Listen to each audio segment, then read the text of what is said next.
You're listening to CKUW 95.9FM in Winnipeg. So, welcome back to another episode of Smooth Operator. I'm your host, April. And so, Paul Hellyer, who's the ex-Defense Minister for Canada, who is now 93 years old, actually. I have an interesting interview that I did with him about bank reform, and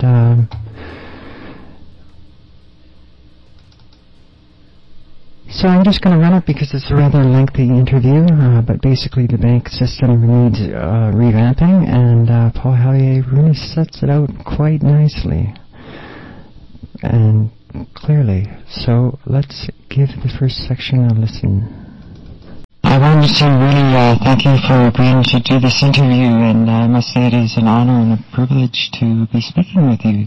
Well, not at all. It's my pleasure. I had one question, and I know you're embarking on a Canada-wide tour. Correct. And you'll be speaking on banking reform? Well, it's much broader than that. Okay, but I guess what I wanted to narrow it down to was, at least initially for the introduction for our listeners, what's wrong with the banking system? What's wrong with the banking system? It's a total bust. It's broken. It's a disgrace, really, and we have to fix it, or there's just no hope. So, the average person, just getting a mortgage and whatnot, that kind of thing, I don't think they're quite aware. And I've been studying this for years myself, and I believe you also have basically termed it a Ponzi scheme or fraud. Right. So how do we fix this? You have to change the bank ratio. At the moment in Canada, for example, there are no cash reserves at all. There were when I was young. The banks had to have 8% cash against their deposits, and the Bank of Canada printed those 8%, and that was seniorage that accrued to the benefit of all of us. And then I wanted to really thank you for agreeing to do this interview, and I must say it is an honor and a privilege to be speaking with you. Well, not at all. It's my pleasure. I had one question. Bank cash reserves over a period of 4 years, which they did, and this was a several billion-dollar a year bonanza for the banks, and a several billion-dollar a year loss for the Canadian people because they lost the seniorage. And it all adds up, but I guess the most important thing is really, well, there are two things. The leverage is just ridiculous, and I'd love to get into that, go back to the early days, a little over 300 years ago, when the Bank of England was incorporated, and when the King allowed the Bank of England to print, P-R-I-N-T, an amount of money equal to the capital that had been raised, which was £1,200,000, and lend it to their rich friends, in addition to lending the capital to the king at 8%. So in effect, they're able to lend the same money twice, and once to the king at a very high interest rate for a guaranteed loan, and once to the rich friends, and they got interest from two different sources on the same money. Mm-hmm. And we call that leverage. Well, over the years, that has increased. In the early days of the 20th century, in the United States, a federally chartered bank had to have a gold reserve of 25%. Right. And then in Canada, as I've already said, the requirement was 8% of cash. But then along comes the sort of Milton Friedman era and the idea of deregulation of banks. And so today, the average leverage is about 20 to 1. In other words, for each dollar that a bank invests, it's able to create $20 and lend that $20 to someone, and it has to be repaid, not only principal but interest. That's an incredible amount. It is an incredible amount, and what I'm doing now, I'm turning it around so that people understand it better. What it means is that the richest people in the world are able to buy up the assets of the world for 5 cents on the dollar. Mm-hmm. Well, that's nice work if you can get it, but you have to have a bank charter. But imagine if we could go and buy a house for 5% of the cost, and it just makes the mind boggle, because that's exactly what the richest families in the world are doing and have been doing now for several decades, since cash reserves were virtually eliminated in most places around the world. And this results in an absolutely incredible concentration of wealth. It's so great that most people have no concept of it. Right. And I'm sure the average person listening who goes into the bank every day, not every day, but once a week maybe or so, as I do, and does a little business, cashes a check or two, and maybe takes out a little pocket money if we're going somewhere for the weekend. You never think of these things. You just think of, well, the bank is serving me well, and the people working in the banks are nice, and so everything is fine. Well, that's the superficial. That's what we see, and of course that's what they want us to see. Right. Well, then the other thing is, of course, they have this myth that if you went in to borrow money, the money you would borrow would be what I or somebody else deposited the day before. If you're just joining us, this is Smooth Operator. You're listening to CKUW 95.9 FM live in Winnipeg, and despite my technical issues, we were listening to an interview that I made. I had the honor to speak with the Honourable Paul Hellyer, who is embarking on a cross-Canada public speaking tour, and he's going to speak in Winnipeg on Thursday, October 20th at 7 p.m. at Eckhart Gramate Hall on the 3rd floor of the University of Winnipeg in the Centennial Hall. Mr. Hellyer is a Canadian engineer, politician, writer, and commentator who has had a long and varied career. He's the longest-serving current member of the Privy Council of Canada, just ahead of Prince Philip, Canada's most elder statesman. Hellyer was first elected to government in 1948 and has come to be seen as a leading moral voice of politics. He served the cabinet as Minister of National Defense and acting Prime Minister. And what he's talking about here, Mr. Hellyer is still as active as ever and deeply engaged in a wide variety of world issues, the most urgent of which is addressing the world monetary and financial system. He's on a mission to promote a social contract between the government and people of Canada, which will change the way Canadians and the Canadian government relate to monetary debt, and in the process jumpstart the Canadian standard of living. Now, I don't have a whole lot of time left, but I'm going to go to the second section here. Let's just let that play on. So, thank you for your patience, and here's the second section of that. If you went in to borrow money, the money you would borrow would be what I or somebody else deposited the day before. What they do, they manufacture the money that they lend to you. The chances of it being something that someone had deposited the day before, I don't know, 1 in 1,000, something like that. But they manufacture the money because that's the business they're in. And this was something that Graham Towers, the first governor of the Bank of Canada, and in my opinion the brightest, made very clear. He said the banks manufacture money the same way that steel companies manufacture steel. But it's a lot more lucrative because of the leverage. And so you have this very, very high leverage, and what happens is that, say, 3 or 4 years ago, 88 families owned half of the whole wealth of the world.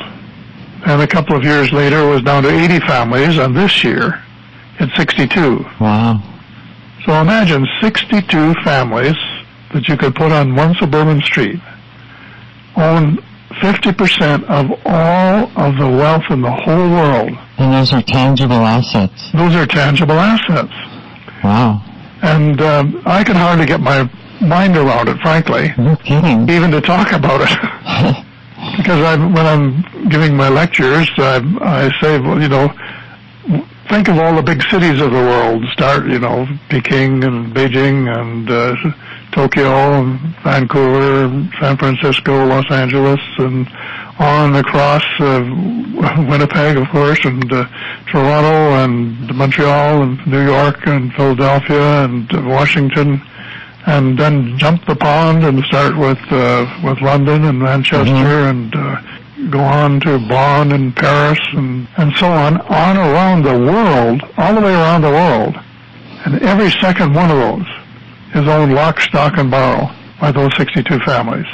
So, but Canada used to be, like, okay, in the States, they had the Federal Reserve. They created that in 1933, and that I think we can figure out how that worked. Well, there's a huge difference between the Bank of Canada and the Federal Reserve System. The Federal Reserve System was set up, I think, about 103 years ago, when the Congress passed legislation, in effect, giving to the richest bankers in the world the right to create their money. Yeah, so they can control the rise or fall of interest rates, plus the value of the money itself. It's the most powerful institution in the world, if you include the Bank for International Settlements, which is largely controlled by the people who control the New York Federal Bank. Okay, but Canada is different. Canada is entirely different. Canada incorporated the Bank of Canada at the insistence of the farmers and small business and so on in the mid-30s. And then along comes someone who understood the system and what it was all about, Jerry DeGeer, who had been mayor of Vancouver. And he taught Mackenzie King what it was all about, and persuaded Mackenzie King to nationalize the bank, which was probably one of the brightest things that anybody has ever done in this country. And consequently, when the situation demanded, the Bank of Canada was our savior, because in 1938, and I'm somebody who remembers 1938, there were no jobs in Canada. The situation then was comparable in many ways to what it is today. And then in 1939, along comes the war, and pretty soon everybody is working, either in the armed forces, the Army, Navy, and Air Force, or building factories, or making munitions, or growing food, or whatever. And we actually had an unemployment rate which was 1%, an historic low. And incidentally, I wouldn't recommend trying to go that low today. Too bad a war had to occur in order for that to happen. Absolutely. But you don't have to have a shooting war. You can have a war against poverty, against ill health, against rotting infrastructure, against neglected Aboriginal brothers and sisters, against all of these things that need attention but which aren't getting attention. And you can do precisely the same thing that the Bank of Canada did then. People say, well, where did the government get the money to get us out of the Depression and help finance the war and then the post-war infrastructure? The St. Lawrence Seaway, the Trans-Canada Highway, the Great Dew Line. I don't know if many of your listeners would remember that, but the Dew Line was distant early warning, and it was a system of radar lines, of radar installations that were right around the periphery of the continent, and we made a deal with the Americans to pay for ours. Tremendous amount of money involved, We did all of these things, plus establish a first-class Social Security system, and without incurring any significant debt, because the Bank of Canada printed, P-R-I-N-T-E-D, a lot of money and made it available to the Government of Canada at near zero cost. So in effect, we were borrowing that money from ourselves. Yeah, exactly, and paying it back to ourselves. Right. So you borrow it from yourself and pay it back to yourself. You can't get a better deal than that. No kidding. So we had that deal from 1939 when the war started right through until 1974. And if you're just joining us, this is another episode of Smooth Operator, and you're listening to CKUW 95.9 FM, live in Winnipeg. And we're just coming up on 3:30, and I'm airing. I had a chance on Thursday to speak with the Honorable Paul Hellyer, and he is embarking on a Canada-wide tour. He'll be in Winnipeg on Thursday, October 20th at 7 p.m. at Eckhart Gramate Hall on the 3rd floor of the University of Winnipeg in the Centennial Hall. If you're not familiar with the work of Paul Hellyer, he's a Canadian engineer, politician, writer, and commentator who has a long and varied career. But what we're focusing on in this interview is the present banking and financial system, which is very unstable, unsustainable, and basically immoral, according to Hellyer. Mr. Hellyer will deliver a kind of a State of the Union address for Canada that asks the question, why, in fact, have we suffered decades of austerity economics? The banking system is in a sorry, sad state of affairs, and that's what this interview is about. So I'm going to go on to section 3 because it's rather lengthy, but worth every minute. This is stuff we don't generally hear about. So this is section 3 of Paul Hellyer interview. In 1974, Governor Jerry Bowie unilaterally changed the system and adopted what he called monetarism, whatever that was. And in effect, he started taking his orders from the Bank for International Settlements in Switzerland. And two things they did that were devastating. One, they brought on 2 terrible recessions to control inflation in 81, 82 and 1991. And, thousands and thousands of people lost their jobs and their businesses and their farms. And it was really both economic and social chaos. But the other thing was that the Bank for International Settlements forbade the Bank of Canada or all central banks that they could get their hands on from loaning cheap money to governments. And they insisted that we borrow in the market from these wealthy families that control the international banking system. So it's no longer a public bank, you're talking about private interests at that point. Well, we had to borrow from private interests, exactly. You've got the point dead on. And so when these recessions were brought on, we naturally had deficits because there were fewer people working and paying taxes, and you still had to feed them and keep them alive. And so we ran big deficits, and this was turned into debt. And then it compounded at high interest rates. In 81, 82, the interest rates in Canada went as high as 22%. And that, at that rate, debt more than doubles in 4 years. So from 74 until 2013-14, the Canadian people actually paid 1.17 trillion. That's trillion, not million, not billion, but trillion dollars in interest on debt that was unnecessary. And of course, that was the money that meant we had to have austerity, that we had to cut back on our health care program, we had to cut back on infrastructure, we had to squeeze everything and have high unemployment. And so we pay all that money on the interest and wind up for 45 years with a debt of $615 billion, and that's just federal.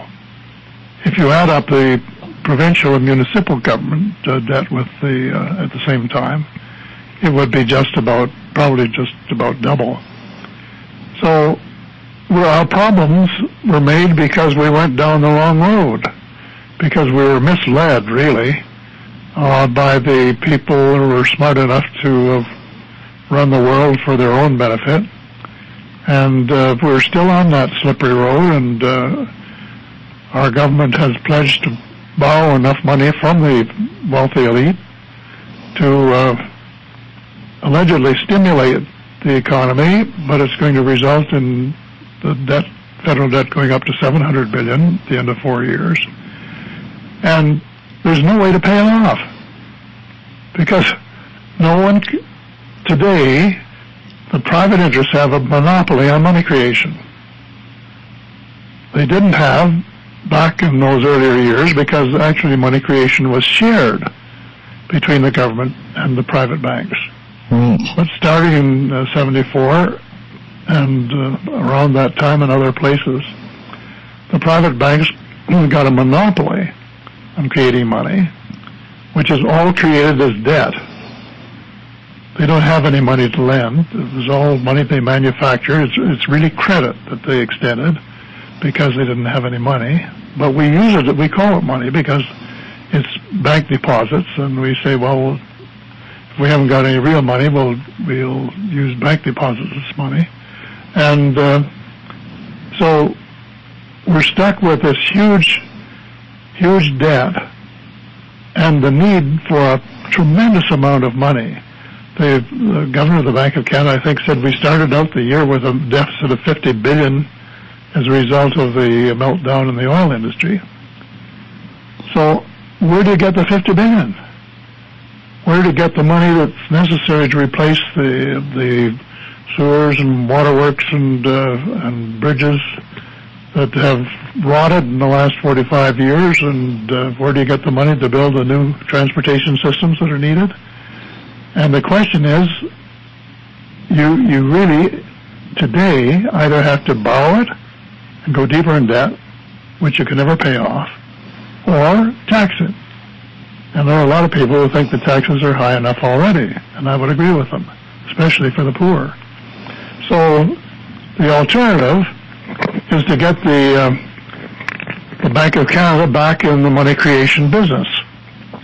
And a number of my colleagues who are interested in this subject and have been for years came up with a proposal which we called a social contract between the government and people of Canada. Okay. And its aim would be to reduce bank leverage from 20-to-1 to 2-to-1 over a period of 7 years, and to reinstate cash requirements, cash reserve requirements. And our chosen rate was to increase them by 5% a year for 7 years until they reached 34%, approximately 7 years, until they reached 34%. And then after that, to share the money creation function between the private banks and the governments, the government of Canada in our case, 34%, 66%. And that would accomplish two or three very important things. One, we would have enough cash to start catch up in all of the areas that I mentioned and more. And we desperately need that. And two, we would have enough left over to reduce the existing debt a little bit. I've estimated that we would probably be able to reduce the federal debt by 30% or 35% over the 7-year period. And also, and three, there would be a tremendous change in the balance of power in the world. And the few families that are running the show would lose most of their power, and the people, through their government, would increase their share of power to the point where they were no longer debt slaves or absolutely subservient to the rich elite. And so we think this is a wonderful proposal, and Canada is the best country in the world to put it into effect, because we're one of the few that owns our Bank of Canada, our own central bank, and one of the few that has tried the system and know that it works.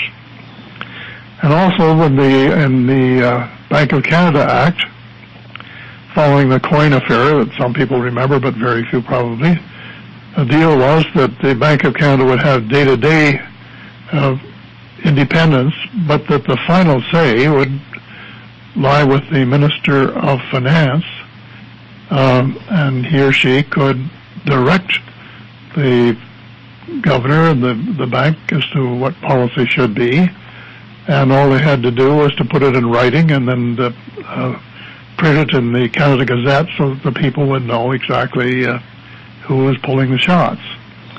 And this would be a modern miracle, frankly, because in Canada it means that the Bank of Canada would create $150 billion a year for 7 years, and it should be split 50-50 between the federal government and the provinces on a per capita basis.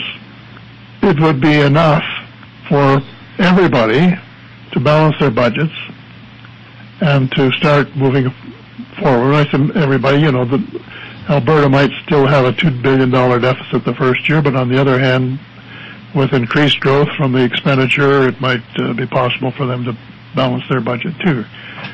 And then at the end of the 7 years, as I say, you have a stable system. It's no longer one that's going to be subject to the vagaries of a few people in Wall Street and the City of London who decide that a good depression would be a good idea, so asset prices would go down and they'd be able to buy up the world more cheaply. It would be a system that would work continuously to the advantage of everybody. And unfortunately, our government so far hasn't been willing to even look at the possibility. And I think they should. They should take time off. It would only take them a couple of hours, actually, to get their minds around it, and go that way, and then say absolutely no to CETA. Say no to CETA because it results in a unilateral change in our Constitution. And we're coming is illegal. We're coming up to a critical juncture here too, because that's to be ratified on the 27th of this month. Well, I think the Prime Minister plans to sign it on the 27th. Okay. And then it still would have to be ratified, presumably. Like these trade deals are kind of they're how would you say, sort of almost like a kind of foreign installation, to borrow a term. They're locking us into a financial situation that would be irreversible. That's absolutely true. But what people don't understand, they're not trade deals. They're deals largely for investors. Right. And to change the balance of power, because they have taken away a lot of our power to run our own affairs, as you well know. And either CETA or the Trans-Pacific Partnership would be game over as far as we're concerned. Mm-hmm. And it would be a terrible, terrible tragedy.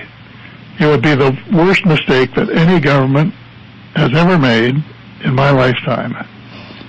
Because then we wouldn't be able to use the Bank of Canada. And we'd be stuck with borrowing from the rich people, or of having austerity economics and having high unemployment for as far ahead as you can see. I just wanted to also mention that for our listener that you do have a website. It's the Canadian Bankers Reformers Group? Yes, it's the www.canadianbankreformers.ca. Okay. And it has the details of the proposal for the contract between the government and people of Canada. that people could look at. And it has other information, and also it has the locations of where I will be speaking in the next couple of weeks. There had to be a little change in the schedule due to some circumstances that were beyond my control. But basically, it's Winnipeg next week, and then I have a few days for other things, and then to Edmonton and Victoria, Vancouver, and hopefully back to Calgary, which had to be postponed due to the circumstances. So I just wanted to say that the vested interests have a lot at stake here. The vested interests have their whole plan at stake. Their plan is to take over the world, lock, stock, and barrel, and to make, in effect, to have two classes, very rich and very poor, with the poor doing their work for them. The whole thing is a diabolical plan. Absolutely. And I go into quite a bit of detail about it in both of my most recent books. The first was Light at the End of the Tunnel, Survival Plan for the Human Species. Latest one is The Money Mafia, A World in Crisis. And I not only explain how we got into the mess, and it was not a natural thing, it was deliberately done. I put in also something that most books don't, and that is a long list of things that have to be done to change the course of world history and to give us a chance to survive in a climate of peace and relative prosperity. So if people want to inform themselves, there's lots of information at your website? Yes, my website personally is paulhellyerweb.com. Okay. And the books are available from that paulhellyerweb.com. Yeah, and also there was a film I think you recommended, something short. I can't remember. I was actually watching it. I can't remember the title of it, but it's about the stock market and the crash. Oh yes. Well, in my books, I say that first of all, the Great Depression was deliberately brought on by New York bankers who benefited from it, and then also the Great Recession that we're still in was deliberately brought on by Wall Street, and the people that were in the know made a lot of money. So if you're just joining us, this is an interview that I had that I made on Thursday, and the name of that film that I do now remember is called The Big Short, and it's about basically the mechanics of the stock market and what led up to the big crash in 2007, 2008. And you're listening to an interview I had with Paul Hellyer, who has proposed a plan once again to allow a massive infusion of government-created debt-free money to dilute the sea of debt in which we're drowning. Canada is is the only country in the world strategically situated to lead the way for the world. And so I'm gonna continue with the next section. And this is Paul Hellyer speaking about bank reform.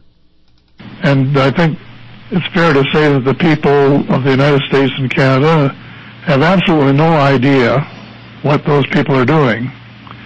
And they have to read the kind of book that I've written and others in order to get a glimpse of what I call the other reality, the other world that they're not aware of, for the simple reason that the people who are running the world will not allow it to be published.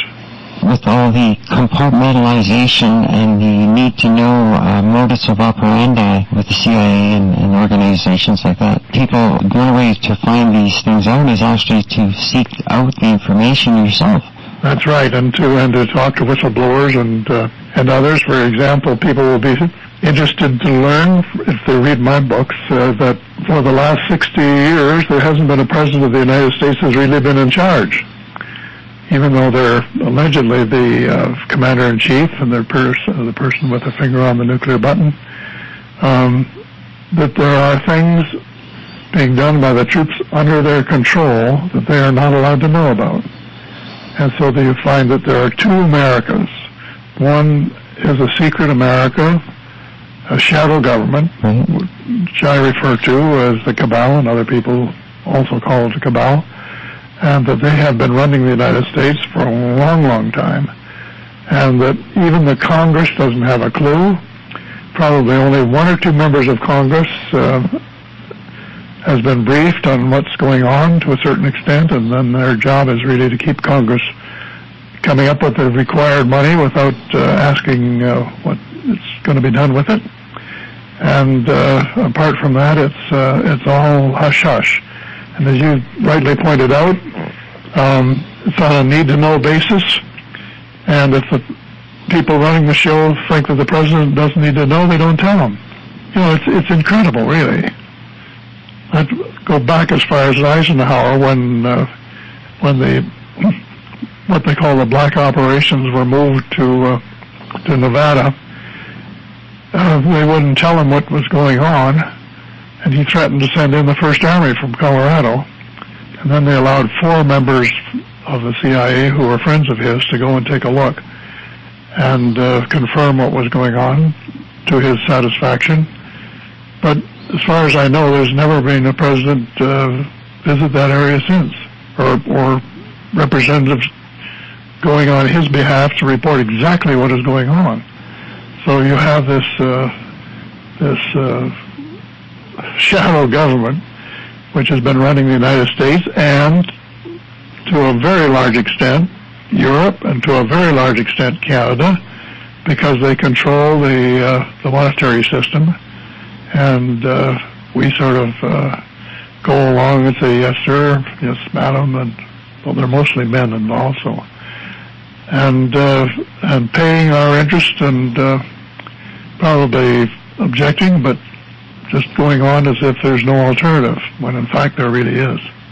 Yeah, and I think a lot of it has to do with just us informing ourselves as to what the facts are in this case. I know, speaking as an Aboriginal person, I know a lot of us are really concerned about this pipeline, all these pipelines going in, and the fracking and this kind of stuff, where, you know, alternatives are there, they're just being held back. You put your finger on one of the most important, well, the most important. So if you're just joining us, this is another episode of Smooth Operator. Stay tuned at the top of the hour. It's The Trip with Dave Ferguson. He works hard and to bring that show every week. And apologies for being a bit rushed, but I want to get this interview in. Worked hard on it, and there's a lot of information in there. So I'll leave you with the final section of Paul Hellyer, and the interview I had on Thursday with him. And have yourself a great weekend, and check out what's going on with our system here in Canada and around the world. You've put your finger on one of the most important, well, the most important problem in the world is global warming. Right. And the most urgent is changing the banking system, because without changing the banking system, nation states wouldn't have the financial resources to make the almost immediate changes necessary to save the world from total catastrophe. But as you know, and as I know, years ago, the Americans, with a little help from visitors, developed what we call zero-point energy. Right. It's the energy that exists all over the cosmos, and it's free, and it is available and has been developed, but the patents are being held back by the same cabals, especially the oil cartel, because they want to cash in on their trillions of dollars of oil and gas assets. Yeah, they've got cars that run on water. Pardon me? They have cars, but people have invented cars that run on water. Yeah. You know? Sure, and zero-point energy would, I say in my latest book that we have 7 years. The earlier one, Light at the End of the Tunnel, I said 10 years, but then three or four of those years have gone by. 10 years to put in every car, truck, airplane, ship and house in the world a new zero-point energy or equivalent power source, and stop the heating before it's too late. And you don't hear any politicians talking in those terms. Yeah, I know. They're talking about, well, we'll build another pipeline, it'll have to be paid off over 30 years, and you know, maybe we won't build two, we'll build one, but they're all in the dream world, and it's as if they don't have any real conception of what the facts are. And I guess the reason is that they don't. But they're playing fast and loose with our house, which is on fire, and something has got to be done about it, and done about it very, very fast. Well, Mr. Hellyer, we're almost out of time, and I want to thank you for joining us today and agreeing to this interview. But also, is there any final thoughts that you would like to add? Yes, I plead with the people to do something, because there is no solution except people power. Politicians take their advice from the people that they work with, and they're by and large the rich and powerful, and they have to hear from us individuals, and in a way that they understand that we want action for our benefit, and not for the benefit of the 64 families who are trillionaires. And so what I'm asking is to write to the Prime Minister Justin Trudeau, Ottawa, Ontario, K1A 0A6, and say, sir, we want you to adopt the social contract between the government and people of Canada, which would get the Bank of Canada back in the position of meeting our needs rather than just of the private bankers. And we want you to say a resolute, permanent no to both CETA and to the Trans-Pacific Partnership, and to realize that they are nothing but traps to take away our power and to make us powerless. And we're powerless enough as it is. But if we sign either one of those treaties, we're going to be powerless, period. And we won't be able to do the things that we have to do to, you know, it's the whole list. And I don't need to tell you about the neglect of our Aboriginal brothers and sisters for so long, and the things that have to be done. And we could spend more money on the arts, and more on urban transportation, and we could try and catch up on health and education at the same time. There are all of these things that have to be done and can be done. And the important thing is that Parliament has the power to do something about it. Parliament, under our present Constitution, has an exclusive jurisdiction over money and banking. And they can approve what those of us who want to get on with the job have given them to as a suggestion that makes sense for everybody, and get on with it. Or they can approve CETA, and it's game over as far as any real future hope is concerned for the kind of Canada that we all pray for and would feel so good about if we started actually working on it. So that's my plea. And then please get off your couch and or whatever you have to get off of, and and it has to be a letter. An email won't do. A letter to the Prime Minister saying yes to the social contract and B, no to either CETA, which I call the cleverly executed takeover agenda, and the Trans-Pacific Partnership. And don't count on just the Americans killing it. We can set the pace by giving it the thumb, and then maybe that'll give courage to other countries who would like to do the same. Okay, well, that just about does it. Thank you once again, and I look forward, we're looking forward to see you coming to the University of Winnipeg. I'm looking forward to that very much, and I look forward to meet you personally. You're listening to CKUW 95.9 FM in Winnipeg.